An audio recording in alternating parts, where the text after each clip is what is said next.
Yeah, I'm still Brittany. I'm still Kendall. And I'm Mike. We're doing your hot to go, and we've got Meghan Markle on the tip of our tongues. Oh, wait, we forgot about American Orchard Riviera. We forgot. Our bad. She didn't want you to, though. Okay, so the Duchess of Sussex has been getting way better on social media. You have to give her that. No matter what you think about her, and I know half of you watching on YouTube are hating on her no matter what she does, but she is getting better. Why is she getting better? Because I don't follow her. Okay, so we're going to get to how this has to do with the rebranding of American Riviera Orchard in a second. But what she did before was very pretty, very glossed over, very Duchess-like on her social media, which works for the palace. Yeah. But she's not part of that anymore. Yeah. And their whole bit is that they're not part of that anymore. So, like, why were they branding themselves in the same way? She's been taking selfie videos of, like, her Amazon order girl. Like, it's not an Amazon order, but that's what it looks like. Where she's unpackaging things and she's talking to the camera and Prince Harry's in the background like, yeah, no, babe, it's on. No, babe, it's on. And people love it. Yeah. It's like, oh, this is why we liked you. Yeah. Remember? Like, we want the human. You weren't stuffy. Yeah. And they did such a good job, I think, recently and why can't I think of what it's called, where he just had Prince Harry had his Invictus Games? Thank you, Invictus Games. They did such a nice job of the behind the scenes of them and like kind of getting those fun stories that we've even talked about here on air. Yeah. Like Prince Harry getting the Speedo and like how they're just light and fun. So she's been doing a good job with that. And yesterday she took to the gram, got that selfie camera on, was like, hey, Graham, hey, fam. We love that. And the Duchess said, I'm rebranding American Riviera Orchard as ever. And it had a little picture of her and her daughter running through a field. And you're like, okay, cool, but why are we doing this? Well, she said, here's the deal. Like, cat's out of the bag. I wanted to talk about this before the launch of my show on Netflix, which, as you remember, With Love, Meghan is now premiering March 4th instead of when it was going to premiere, which is then when the wildfires happened. She said, here's the deal. We've kept this secret pretty much a long time, but we really wanted to extend the brand so that the stuff that we were talking about and selling didn't have to be from this specific area. Because I didn't know this. I'm not from California. Shock. Can you tell by the accent? I'm from Minnesota. Why did you put on a weird accent for I that? tried to do a Minnesota accent and it came out like weird. I swear to God, we should ask Sid. You've been hit in your head in a very specific spot. Where like you do funny accents a lot. I do. But you can never do them on command. I don't know why. I don't know either. So weird. Oh, I like it. She's like, Santa Barbara's nickname where she lives is American Riviera. So she's like, my original thought was, oh, I love this part of the country. This is where we live. That's what I'm going to brand this. And she goes, jam is my jam. We know this for like right now. And I'm like, way to like make fun of yourself. That was good. 10 points. And she's like, however, it's making it really hard to make anything that isn't made right here. It's also like, hey, guess what? And this happens to us all the time because maybe you guys know this now. We're on the YouTube, the World Wide Web. Hey, guys. But it's really hard to remember that the whole world isn't in Minnesota. The whole world is in California. So you may go, this is a cute nickname for where I live. Right. Like if we called something the North. People go, that is intimidating. We go, that's what we call Minnesota sometimes, we'll call it whatever. But like everybody else, Meghan, thought American Riviera Orchard was the dumbest, most wannabe cool name. And it also, long. I forgot the name as soon as I heard it. I said American, I mean, like I have it written down. That's why I'm like referencing it. Right. Well, and it's funny because it's what she didn't really address, but what the sleuths of the world have really put together is that it was really hard to trademark this. Yeah. Because they're like, listen, other people use the terms American Riviera because it's a commonly used place. Like there is a candle seller that uses American Riviera. You can't just add the word orchard and make it work. Like the dispute, that's not adding anything to the dispute. So finally her people were like, okay, maybe not. And it came down to little things like, with cocktail napkins. Yeah. I couldn't use American Riviera Orchard. Cooking utensils. Or you could, but you can't trademark it so anyone else could sell it. And so they're like, okay, let's just park it. We're done with that. What? That's where I go, hey, guys, this is, you talk to one marketing person. Is she surrounded by yes men or are we just not? Good question. Like, I don't know. It's just like, how do you not? and I would say based on what we just talked about of how they used to utilize social media and why they kind of had to break from each other, honestly, I think the answer is yes. Yeah. A bunch of yes men, they really didn't have a plan. They didn't have a marketing approach or a focus, and that allowed them to come up with the name American Riviera Orchard, which you can't even shorten. Yeah, ARO is nothing. No one's going to say ARO. And it's Arrow? a mouthful. Yeah. ARO? American Riviera Orchard. not you happening. really have to use your mouth. I don't know. It's weird. So she said, we're going to call it as ever. It's really going to just return to the TIG, the days of the TIG. And if you didn't know, Meghan Markle, when she was an actor, she also had a lifestyle brand. It focused a lot on fashion specifically, but this will be more like cooking, crafting, gardening. And they did do that with the TIG, but now it's going to be called... And the TIG is her original platform, her original blog. And what is it going to be called again? I don't... As ever. Nope. I mean, Kate, you guys, as ever... I'm going to go look at, Goop. I'll give you Goop. You Goop when you know what we're talking about. But it's kind of yeah, our poosh. Because it's a word. But as ever is a weird one because it can be in a sentence. Like, oh, I don't know if we have the episode as ever. I'm sorry, what? It reminds me of the movie. Like there's movies. As if? No. What's the Cinderella movie with Drew Barrymore? Ever After? Ever After? Yeah, that's what I keep thinking of. Does that not work for everybody else? No. Okay. I'm trying to think of as ever, this is the best as ever. Yeah, it's the everything you can market around that. This honey is as ever. I don't know. It just gets good a as little, ever. Yeah, it's better than ever as ever. I don't know. Hey, imagine this sentence. Did you get all the advertisements as ever for as ever? What? Oh yeah, that's the name of the stupid thing we're running. And to be fair, people sat in a room and had this exact conversation and went through all of these brainstorms and then said, as ever's the one. I kind of wish she would have just gone back to the TIG. Me too. Yeah. I liked it. I thought it was a cute name. Yeah, it's a name that sticks out where it's not flowing into another sentence where you go, I'm sorry. Oh yeah, I forgot. Yeah. We named that dumb thing. Mm-hmm. As ever. As ever. As ever. Do we now love it? That happened to be the Tom Sandoval effect. No. It's like the Katy Perry It's a Woman's World song. Right? The more I hate something, I go, do I just love it? Well, if you're watching on YouTube, tell us what you think. We want to know, do you like as ever, or do you wish it was something else? Or the TIG, or American Orchard, or I don't care either way. American Riviera Orchard, Brittany, couldn't you remember all three of guys, words? I forgot to end a workout, and it's just asking me if I'm still working out. Because your blood pressure's boiling. Boiling. Discussing this. Up. Speaking of dumb moves, Justin Baldoni's lawyer responds to Blake Lively and Ryan Reynolds at the SNL 50th anniversary episode. If you guys don't remember, it was on Sunday night. Ryan Reynolds and Blake Lively attended SNL's 50th anniversary party, where they were on the episode during a kind of a fake Q&A with with Tina Fey and Amy Poehler. They said, "Oh, Ryan Reynolds in the audience," and Ryan Reynolds he raises his hand and says, and Tina says, "Hey, how's everything going?" And Ryan Reynolds says, "Good. Why are you asking?" What and have you heard? Yeah, what have you heard? Thank you. And it was in reference to this giant lawsuit that's happening. And it was kind of like a poke at themselves, but a little bit of, all right, we're punching down vibes. Well, Justin Baldoni's lawyer said he had thoughts. He had thoughts on this move. He said, "I'm unaware of anybody, frankly, whose wife has been sexually harassed and has made jokes about that type of situation. I can't think of anyone who's done anything like that. So it surprised me." I mean, that is a lot right there. Just to say, yeah, that's an insane thing to do. I mean, you can't say that, but solid point. It is. I mean, you're the ones who started this type of an attitude. You know what I mean? It's such a lawyer. Lawyers are such good lawyers, right? I have Helmuth and Johnson vibes, right? Because it's like the idea that they are going, I'm not saying it was wrong.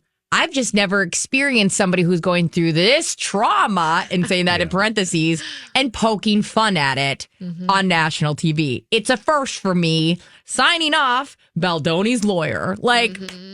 Oh. Pen drop.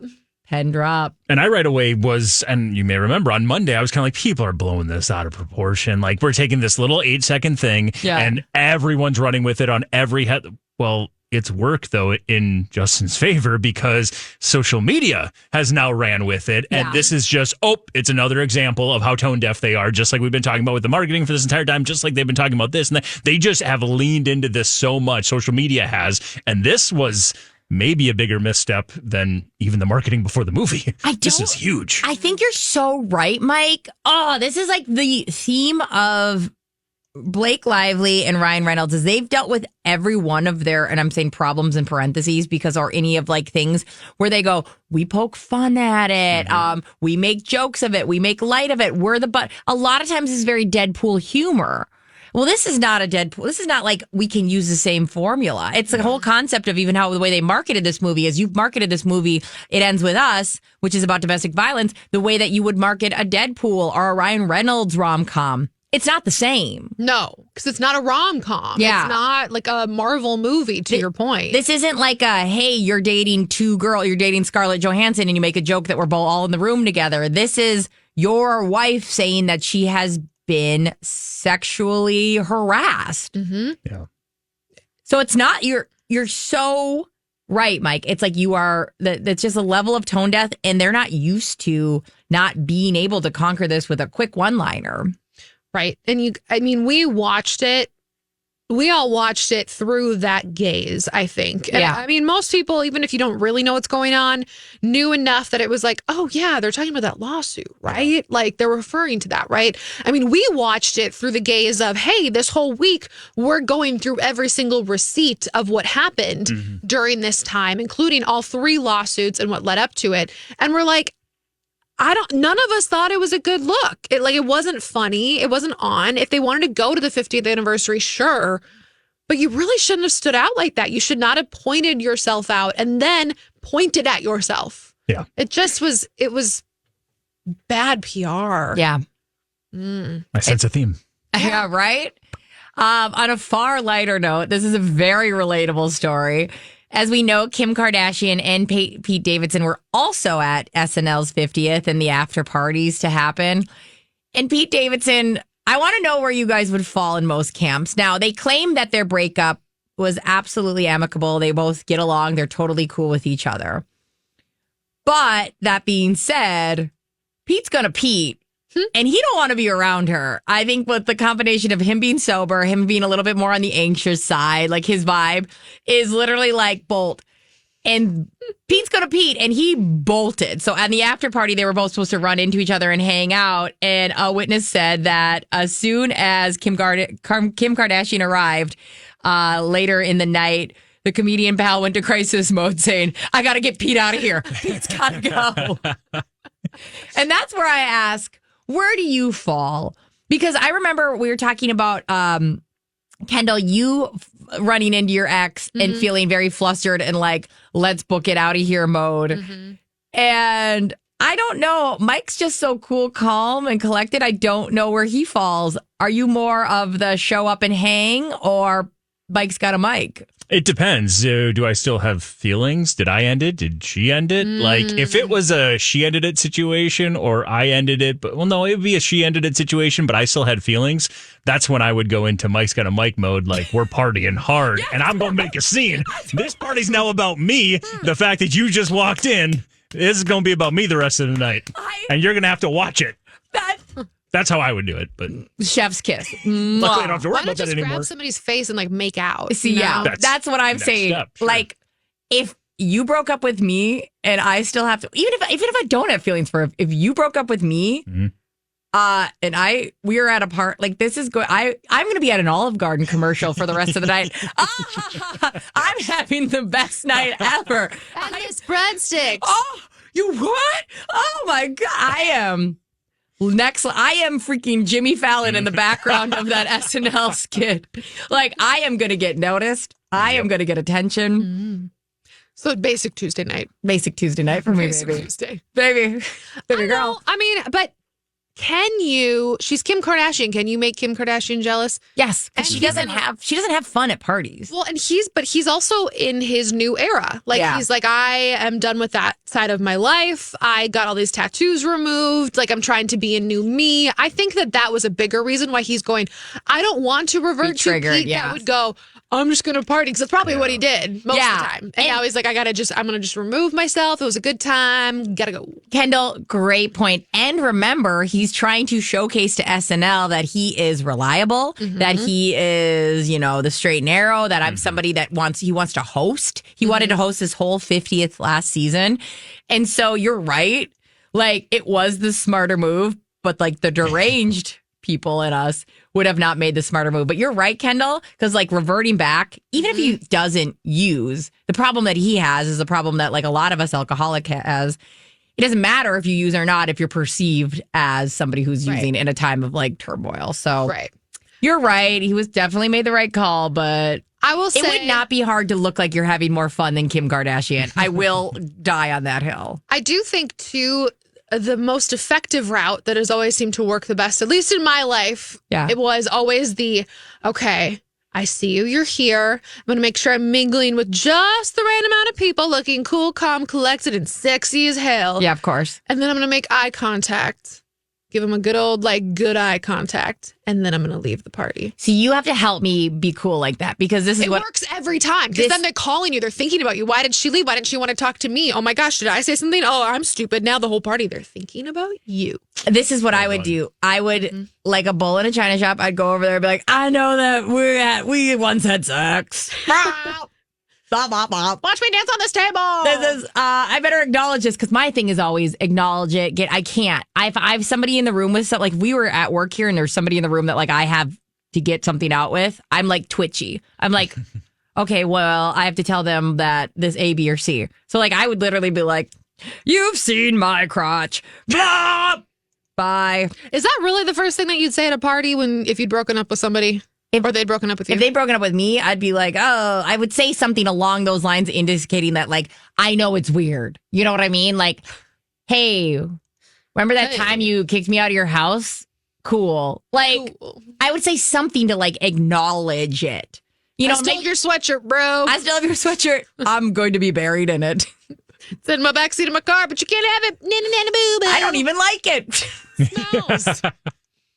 I actually hate the Packers. I think you'll see that I have no poker face and everything has to get out or I will die. I will die. I will die. Or I will die. Okay, who has a great poker face? Who? Brandon Sklenar. So you guys remember he played Atlas, the other love interest on It Ends With Us.